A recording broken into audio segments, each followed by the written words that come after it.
Okay, I'd love to welcome our next speaker. Our next speaker is Zechariah Reuele, and he is a serial entrepreneur. He is passionate about protecting and promoting the Tokelauan culture in communities, and particularly passionate about using Indigenous knowledge and practice to complement and accelerate educational achievements. So, hi Zechariah, welcome.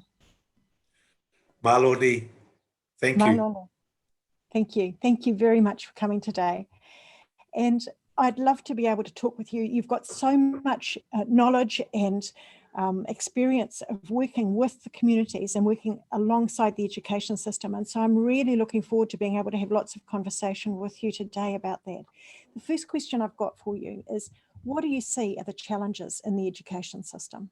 My parents migrated from, my mother from Samoa and my father from a small atoll, which is part of New Zealand's territory, the Tokelauan Islands.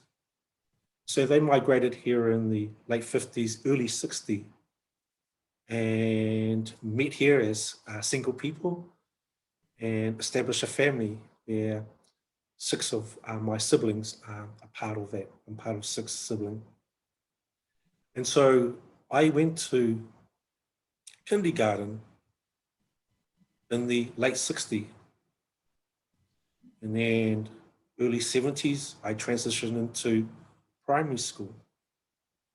And from there, I went to intermediate, Brandon Intermediate in Porirua, and finished my college years at Porirua College. And so living and being born in New Zealand, I've gone through a New Zealand schooling system that are all in stages of life for that child. I can't recall until I got to intermediate where I first saw a non-European staff, Māori staff, and a Cook Highland teacher at intermediate. And then I saw a small number more at Porirua College. So going through those stages, I thought was normal. For a very long time in my thought process. It wasn't until I started a young family with my wife. We have 3 children, and I have an older son. And so it was through those 3 of my child and my wife, the oldest 12 years old at the moment, that I began to sense how separated the stage of life for Pacific embedded in the education system here in New Zealand. While I acknowledge that there's been a lot of work on a number of government policies over the years to improve Māori and Pacific achievement, what I've seen is in New Zealand education system from under 5, primary, intermediate, college, and higher education, they all have a Pacific plan. And in our Indigenous or Tokelauan culture, we only have one plan. And that one plan is the Tokelauan intergeneration well-being plan. It is not written. It is a living organ, agile, of taking a born child and caring for that child and their family while they go through stages of life, that we still look after them when they are elderly and vulnerable.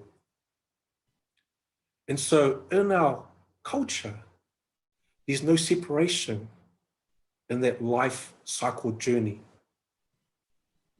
Yet in the education system, those separate sectors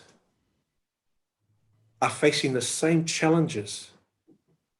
For example, lack of parents' participation in primary, lack of parents' involvement in college. So the problems are quite universal across. So there's no difference. They are finding the same challenges and problems. But it requires some reimagining to find a way that is alive at this point in time, but may not be a structure in the education system. And one of those is, how do we get parents involved? It's always a question, particularly if there is a school that with high Pacific population, and yet historically it's very hard to get buy-in from parents to come and support. And so it was through those challenges that sometimes the answer is right there. And so it requires reimagining how you look at it, and then having brave leadership that can see step change to help pathway and improve the, I guess, the achievement for not just Indigenous students or Tokelau students, but for all students, all New Zealand students. That's absolutely true, Zechariah. And when you've talked about there the difficulty of getting parents to engage, and I've just been talking with a principal of a school, and he talked about the difficulties there of getting people to engage, and I've heard that many times over the years. And yet when they do start talking outside of the formal conversations that are your normal structures, when you do start having those conversations off to the side, it's like there's no relevance, there's no space, there's school is not relevant, the systems that are in place are not relevant to the families, to what's going on in their lives. And so how do you break down those barriers and start creating spaces, creating new ways of having those conversations in order to learn about what is important for these families and what is important for these students. Absolutely, absolutely. Mm. And I think what have touched on, that Indigenous have a view of holistic approach to well-being. And that's an area that's probably been not well contained or looked at over a number of years. And I feel that there is a reaction rather than a response. A reaction, so we see a number of breakfast clubs going. I only hope it's sustainable. But what that demonstrates is the ability now to see the child in a holistic manner. Whereas when I went through my schooling, I was a child at a school. My parents would come to the parents' evening and help where they possibly can during the fundraising of galas. And I think that generation back in the 60s and the 70s, many of them with no formal education, no English was a second language, but what they brought was life principles that were so important for. Do not miss your class. Show respect to your teacher. Show respect to your fellow students in respect of what color or what part of the streets we lived in. Never be late for school. Always be honest to yourself and honest to others. And so while our parents did not have formal qualification that was recognized, They gave me, my family, and in our community, those principles that were not just soft skills, but they were life skills. Zechariah, what you've just said is so true. And your family, your parents have given you the amazing principles to live life by. And that's one of the questions. They've given a huge amount of trust in the education system and hoping that by handing you over in a way to the education system, if you did those things, that you would be given the skills and the knowledge and so on from that education system that would help you with your life. What I'm seeing now and talking with so many people is that knowledge was based in a different culture with a different set of values, and that it was in many ways disjointed from life. And so this is some of the questions that are coming up now is who defines success? What is it that are the conversations? What is the content that we now need within our education system that will help all students to be able to succeed in their space, within their culture, within their life, rather than saying, this is what you need to know because this is what this culture values.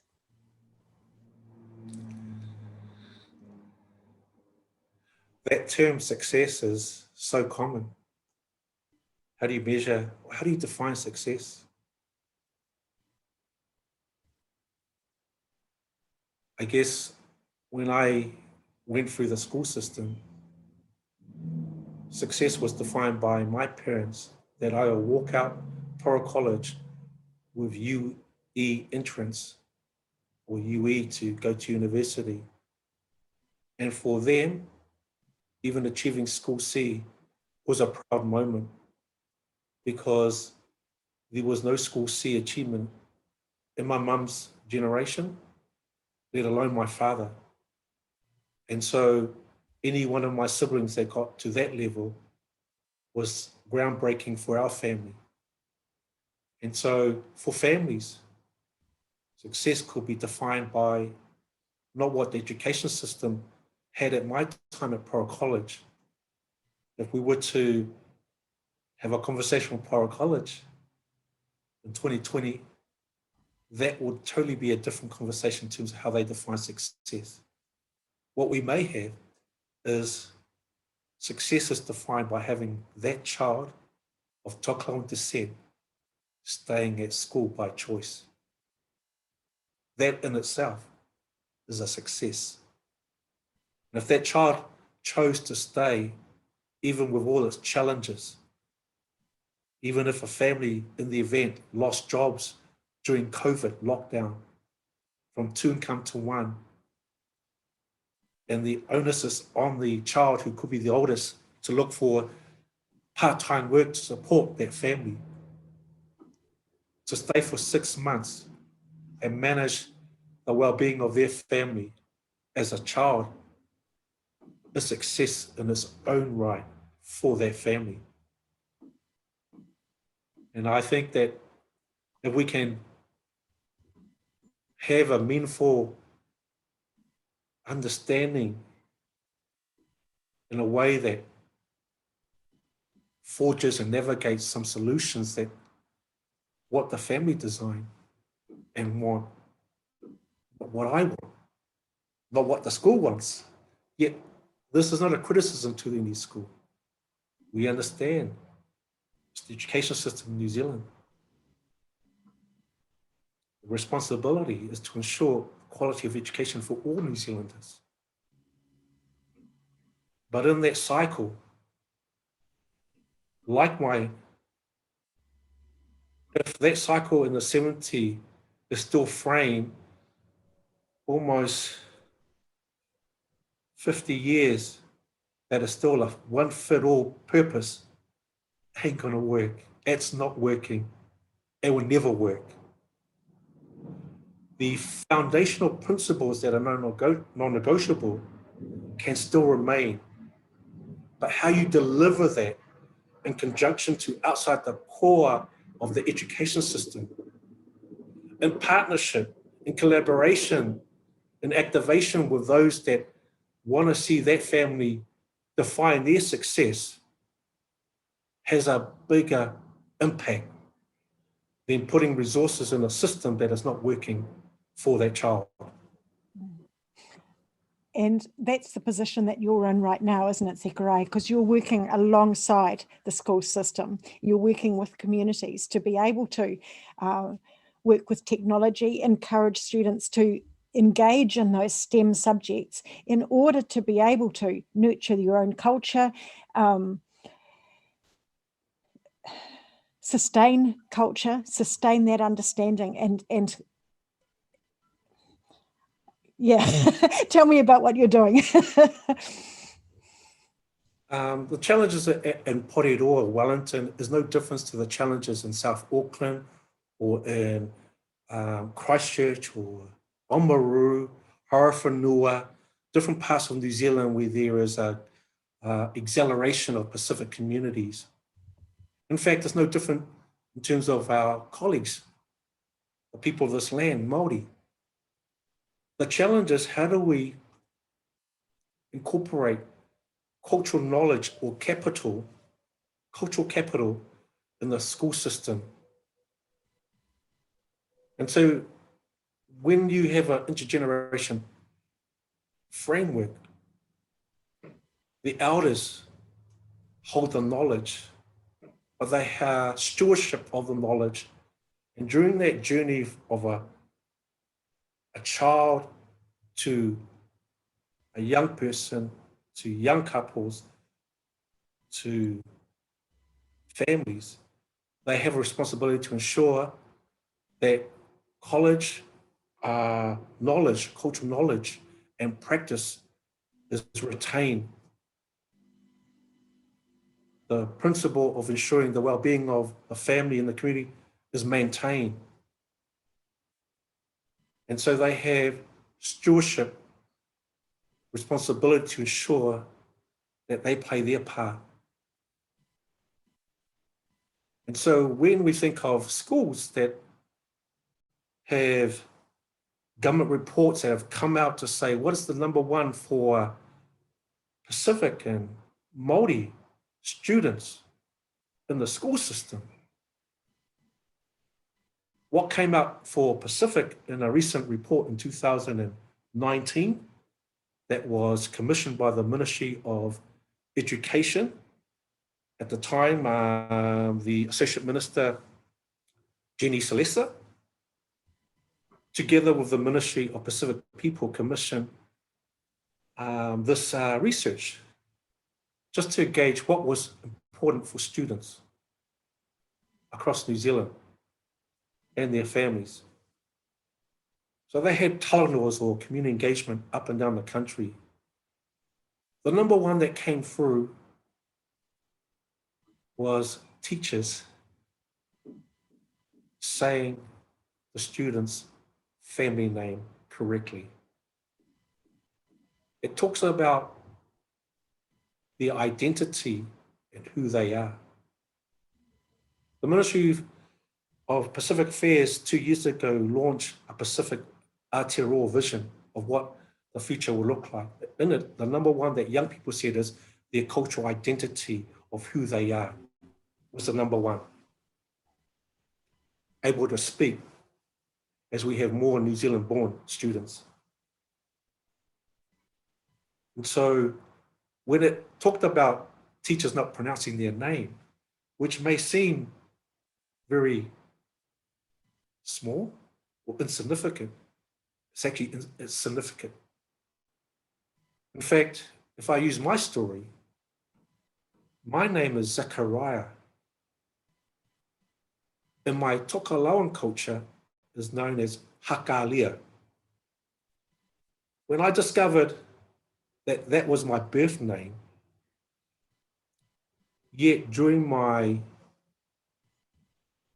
kindergarten and primary, intermediate, and college, and then working, I was not called that name. I actually was called Fred.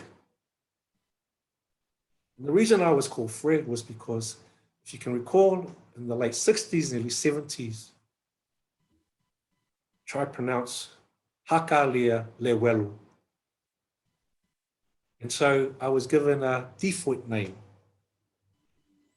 Fred. And to this day, many of my peers that I've grown up still call me Fred, which I don't have a problem with.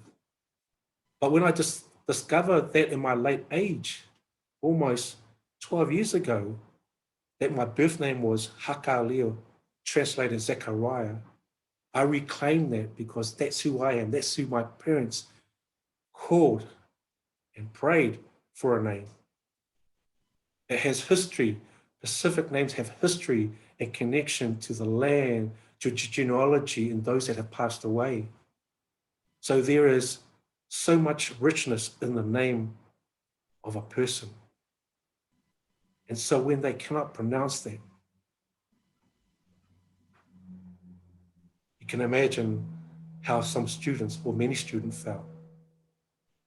When I discovered my true name, not my given name by someone who could not pronounce my name, there was a sense of freedom for me. When I actually asked, where did Fred come from? In those days, we didn't have a TV, but our neighbors did, who were beautiful New Zealand family that embraced us and we embraced them. And we watched their TV from the side window from outside.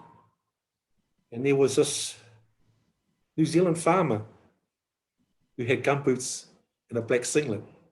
For those that have grown up in that generation, that is an icon, New Zealand icon, Fred Dagg. And so while I smile, I also recognize that it happened, but it doesn't define me. Thank you for sharing that, Hakalia. I wish I had known your Tokoloan name. I share in this context. Mm.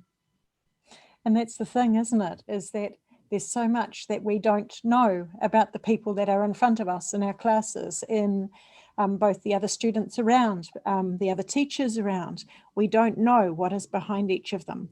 And the language that we use at home, the experiences that we've had, the culture that we've grown up with, it's almost like you get into school and that's no longer valued because this is the content that you need to learn and it's separate in so many ways. When you were talking before about working alongside the communities and the content of the education system, I got a very strong picture of that. You're wanting almost the students to be going to school in order to be able to get the knowledge that they need for their communities, to be able to continue growing the communities, as opposed to going to school and it's separate from the community and this is what they need to learn. It's almost like a walking in two worlds thing, that it would be much more helpful if this is what the community is doing and this is how they're growing and this is the information and the knowledge that they need in order to be able to do that even more effectively. That's a very good question.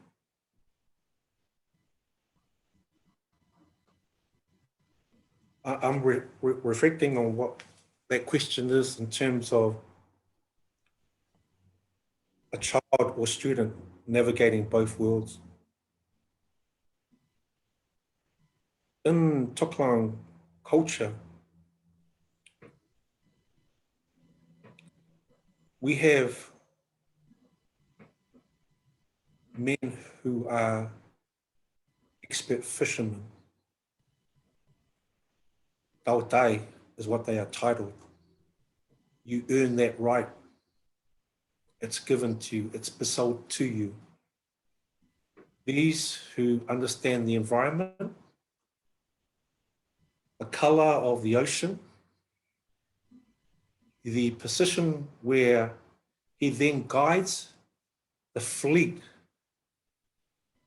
And he, in one certain ceremony, when they arrive in an area where there are birds feeding, he is the one that actually does the first action. Anyone that does that before him breaks sort of good luck. So he acutely awares his role in guiding the well-being of the community, because his role is not just as a fisherman, but the impact we have in terms of a successful fishing outing to a non-fishing outing that is nothing to come back for the family. And so he's bestowed this important role. And it's a role that we see in terms of pastoring and mentoring our young people. And if those of our leaders that hold that knowledge and culture that are not in the school system, then there will always be that challenge for them. So those that have navigated both worlds, and some of the scale that's removed from your eyes to see those gaps, the ongoing trends, but see the opportunity, are the ones that can connect like a power plug. When you bring that connection, beautiful happens. And sometimes it's not what I imagine will happen. Because if I try to do that, it doesn't work. Part of the process is, how do I realign our elder here, our mother's weaving group over here, because they may not know mass formulas, but the weaving that they articulate and know so well have forms and patterns and formulas that can be actually translated in a way that for some of those students, it's like the pearl has dropped and go, wow, auntie, that makes a lot of sense. So you're bringing a cultural perspective in a broader sense of subjects that brings some meaningful engagement to our young people. So tokelau in Polynesian history, the definition in Polynesian history throughout the Pacific is the northern wind of Polynesia. And so our culture understands instinctively wind patterns. Do we have any of our tokelauans working in, what's the New Zealand organisation that gives us the news of our weather every 6 o'clock news? Yeah. The meteorologists. I don't think there's anyone there. But when research is showing that young people are crying for culture knowledge, and we have a few that are still remaining, how do we flip it that drives education outcomes in sectors that we are foreign in? That's the part we can play. And with technology,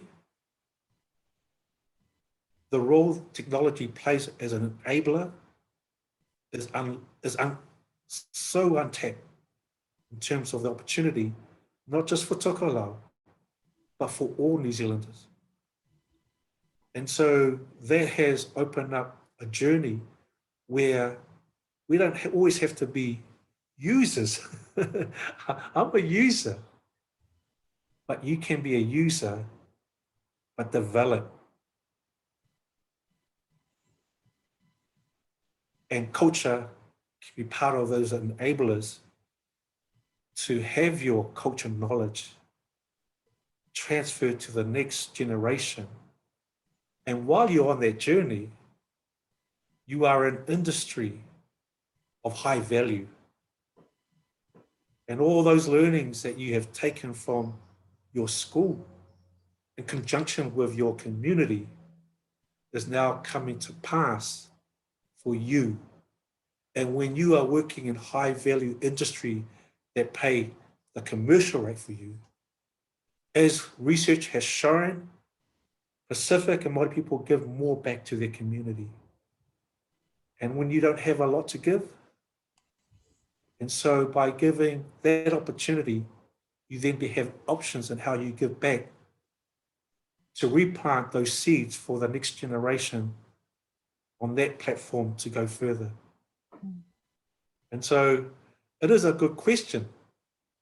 I just hope that I've answered that respectfully in a way that gives value to that question. I really hope so too. And I really think that you have, Hakalia. There's so much in that whole question of culture, isn't there? And because culture is carried in a language. And I know from my own personal experience with my 3 children living in Japan that it is incredibly difficult to maintain your home language in a country where the dominant language is not your own. And so I know that that's one of the things you're doing with the students that you're working with, is helping them to learn and to treasure and to promote and to do all of the work that they're doing in the context of the Tokelauan language and culture as well, which I think is amazing.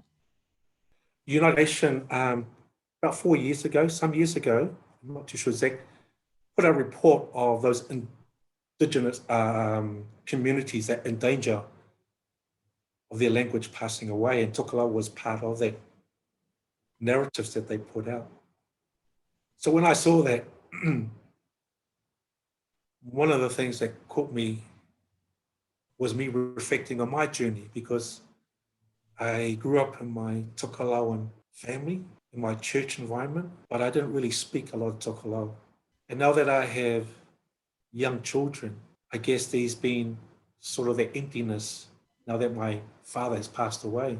And so what I've said in the last Tokelauan language back in October, never ever think you are less Tokelauan just because you cannot speak the language. Because whatever you have, and when you recognize what you have and bring it to the fore, that will go in meaningful ways like a ripple stone on a lake in terms of demonstrating and promoting your tokolō. And so what I'm reflecting on is that my children, my daughter has been part of a program where we work with an education provider in the STEM industry, OMG Tech, wonderful organization. And we partnered with them to look over how we can create a language app in conjunction with our young people in school, focusing on tokolō to start with, and more importantly, with our cultural experts. And so we co-designed it all together, because the alternative, we could have got a Tokelauan language app and contracted to a company, gave them content, put it up on the web, but I don't think it will have the impact than the journey we're going through. That may take time and may have a lot of learning and make mistakes, and may not have a greater buy-in, because anything new, but you've got to remain persistent, have faith, believe that those steps forward will have some impact before or after my time. And so over the last 3 years in this journey with OMG, we've seen increased numbers of Tokelauans in our community pick up STEM, improve their maths. We've seen students move into higher education, looking at computer science as a degree. We have had our elders and our mothers who are part of the cultural expert, providing the content, framing together the app to have a better understanding than being a user, that they actually develop to navigate the tools for the very user. Through this process, the students went through an online program with a facilitator and a number of supporters to ensure that they were learning the foundational of making an app. We now are in a position to actually reach beyond just Porirua. And when we ran this program, we had a number of, we piloted this year, we had a number of students in Palmerston North. The reality is when you go online, there's no borders, there's no boundaries. And we also face the reality in Tokelau as part of New Zealand territory. Most of our Pacific countries and neighbours, the education system has had many ups and downs and challenges in terms of quality. And so Tokelau is no different. But with technology, we may possibly have a program where instead of Foreign Affairs sending in consultants, we're sending our students, may be the educators in those countries that are hard to reach by physical, but through technology, there are outcomes such as language, STEM, well-being. And one part is cultural identity. For many of our students in New Zealand, almost 90% are New Zealand born, never been to Tokelau. Almost a high percent of Tokelau students in Tokelau have never done any programs. And how do we merge that together, still with educational providers that are brave enough to be innovative, to look outside the square, because this is a new dawn day. We're actually going to the next 10 years in 2021. What happened in 2010 may actually be absolutely no longer applicable as we move forward in the new generation. And so the term defined as teachers, while I still believe that that is a role important in our education system, that defining what an educator could be is open. And so it's opening up wonderful opportunities for those brave to look outside the status quo, to see something that they possibly don't fully understand. This is the beauty. We don't know sometimes what tomorrow looks like, and so we don't want to take that step. But when you take it with another person that has important set of skills and expertise that I don't have, and we forge together knowing that we got each other's back, I believe that is a good thing moving forward. Mm. You're absolutely right, Hakalia, and thank you for sharing that, because so many of the other speakers that we've got as well are talking about that vision. What are they wanting to create? Not looking at the past, but going forward from here. And I love how you've been able to describe, and the pride in your face and the pride in your whole body as you're talking about what you're seeing as a result of the programs that you're working with, and the pride that you're seeing in your students as well. The children, the students that you're working with, as they know more and more and more about their own culture, their language, and they're seeing that useful in the context of what they're doing is absolutely amazing.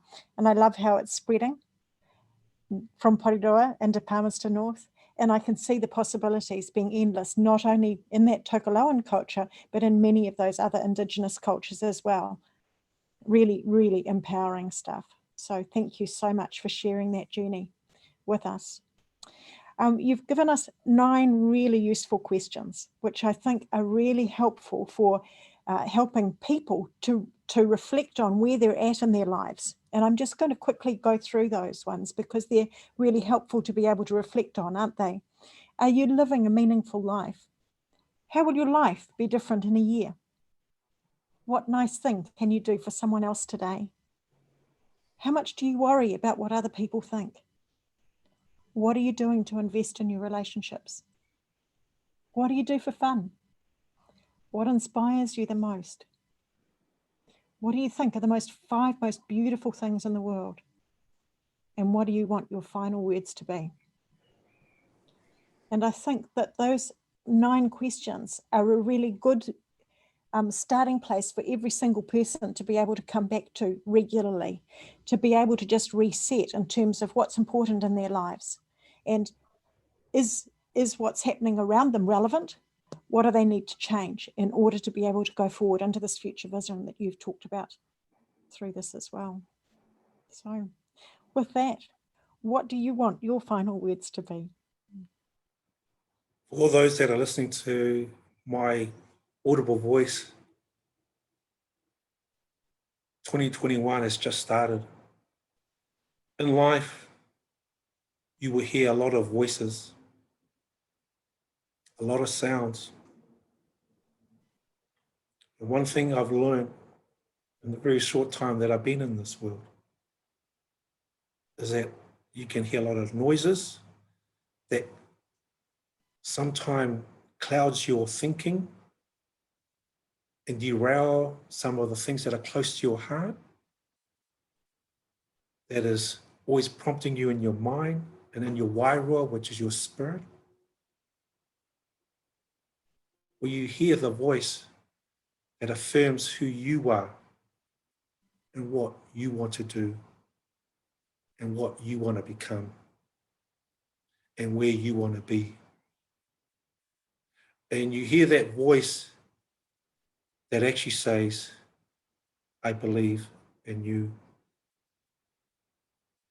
And so as 2021 starts, decisions that and the expectation that you had when you came on this